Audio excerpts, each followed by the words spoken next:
Sermon Guide Rock Riverside hadir untuk menjadi tuntunan dan panduan di dalam perenungan pribadi maupun di dalam komsel. Selamat menyaksikan.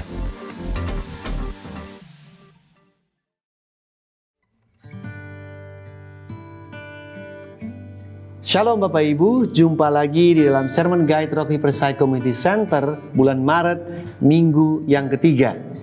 Pengajaran yang sehat adalah pengajaran yang benar. Roma pasal 10 ayatnya yang ke-17. Jadi, iman timbul dari pendengaran dan pendengaran oleh firman Kristus. Pengajaran di dalam gereja adalah hal yang sangat krusial dan memegang peranan yang sangat penting di dalam pertumbuhan rohani umat Tuhan di dalam sebuah gereja lokal. Pengajaran itu seperti makanan yang dikonsumsi oleh setiap jemaat, baik lewat khotbah hari Minggu ataupun di dalam sebuah komsel. Biasanya ada dua hal utama, atau saya sebut dengan hidangan rohani di dalam sebuah ibadah, yang dicari oleh jemaat ketika mereka datang pada hari Minggu di dalam sebuah ibadah. Yaitu yang pertama adalah khotbah, pengajaran. Dan yang kedua adalah pujian penyembahan. Pengajaran yang sehat adalah pengajaran yang benar, bukan pengajaran yang baik. Dan bukan juga pengajaran yang hanya menghibur atau entertain, atau yang menyemangati atau encourage jemaat untuk memiliki iman dan harapan yang lebih besar. Yang harus diperhatikan adalah bukan memiliki iman dan pengharapan yang besar, tetapi iman dan pengharapan yang benar. Kita telah mendengar ayat tadi yang kita baca sama-sama di dalam Roma 10 ayat 17, bahwa iman kita timbul dari pendengaran dan pendengaran oleh firman Kristus. Sehingga iman kita berasal dari pengajaran, yaitu dengan cara kita mendengar firman Kristus. Dan pengajaran ini harus benar supaya bisa menghasilkan atau memproduksi iman dan pengharapan yang benar pula. Salah satu pengajaran benar yang mulai ditinggalkan oleh gereja-gereja modern saat ini, yaitu pengajaran tentang keserupaan dengan Kristus. Keserupaan dengan Kristus adalah tujuan Allah bagi umatnya. Alkitab menyatakannya dalam 3 bentuk waktu. Bentuk yang pertama ada di dalam Roma 8 ayat 29. Sebab semua orang yang dipilihnya dari semula, mereka juga ditentukannya dari semula untuk menjadi serupa dengan gambaran anaknya, supaya ia, anaknya itu, menjadi yang sulung di antara banyak saudara. Allah telah menentukan kita, umatnya, untuk menjadi serupa dengan gambaran Kristus, dan ini menjadi penetapan yang kekal. Kemudian bentuk yang kedua ada di dalam 2 Korintus 3 ayat 18. Dan kita semua mencerminkan kemuliaan Tuhan dengan muka yang tidak berselubung, dan karena kemuliaan itu datangnya dari Tuhan yang adalah Roh, maka kita diubah menjadi serupa dengan gambarnya di dalam kemuliaan yang semakin besar. Inilah adalah dasar Alkitab yang menuntut kita untuk menjadi serupa dengan Kristus di dalam masa kini, masa yang sekarang. Sebuah transformasi yang dilakukan oleh Roh Kudus dari hari demi hari. Dan kemudian bentuk waktu yang ketiga ada di dalam 1 Yohanes 3 ayat yang kedua. Saudara-saudaraku yang kekasih, sekarang kita adalah anak-anak Allah, tetapi belum nyata apa keadaan kita kelak.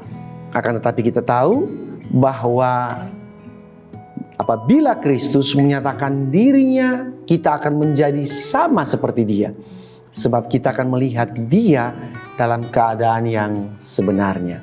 Sebuah janji di masa yang akan datang bahwa kita akan menjadi serupa atau menjadi seperti Kristus, walaupun belum nyata sekarang seperti apa, namun kita pasti akan menjadi seperti Kristus dan bersama Kristus dan serupa dengannya. Beberapa contoh di dalam Alkitab mengenai keserupaan dengan Kristus yang harus kita ajarkan kepada jemaat Tuhan.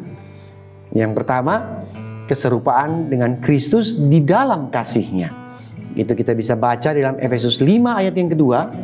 Hiduplah di dalam kasih sebagaimana Kristus Yesus juga telah mengasihi kamu dan telah menyerahkan dirinya untuk kita sebagai persembahan dan korban yang harum bagi Allah.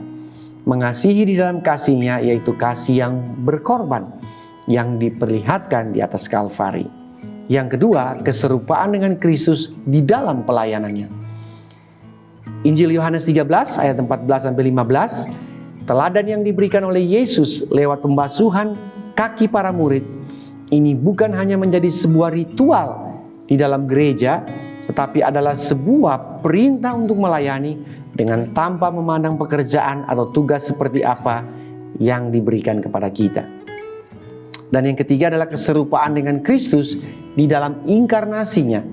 Kita bisa baca dalam Filipi 2 ayat 5 sampai 8. Hendaklah kamu dalam hidupmu bersama menaruh pikiran dan perasaan yang terdapat juga di dalam Kristus Yesus, yang walaupun dalam rupa Allah tidak menganggap kesetaraan dengan Allah itu sebagai milik yang harus dipertahankan, melainkan telah mengosongkan dirinya sendiri dan mengambil rupa seorang hamba dan menjadi sama dengan manusia, dan dalam keadaan sebagai manusia ia telah merendahkan dirinya dan taat sampai mati, bahkan sampai mati di atas kayu salib.